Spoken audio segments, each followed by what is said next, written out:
Emas macam mana yang kita boleh buat keluar daripada akaun emas Public Gold?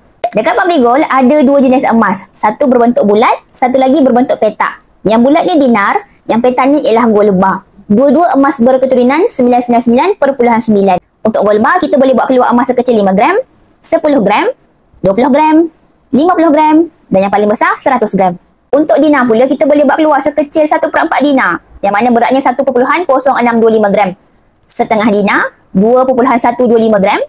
1 dinar, 4.25 gram. 5 dinar, 21.25 gram. Dan 10 dinar, 42.5 gram. Bukan itu saja, kalau nak saiz yang lebih besar, khususnya bagi golongan pelabur di luar sana, boleh keluarkan ataupun boleh dapatkan emas bersaiz 250 gram dan 1 kilogram. Bukan setakat itu saja, bagi peminat emas koleksi, Tompong boleh keluarkan emas sekecil 0.5 gram dan 1 gram yang ada pelbagai desain dan corak melalui akaun emas Gap tersebut.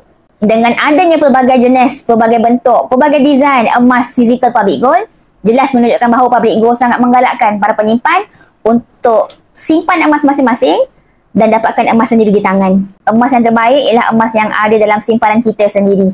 Beli emas, mesti dapat emas. Semoga bermanfaat. Nak mulakan simpanan emas di Public Gold dengan bajet serendah RM100, boleh isi beg biru di bawah. Saya bantu sebaiknya.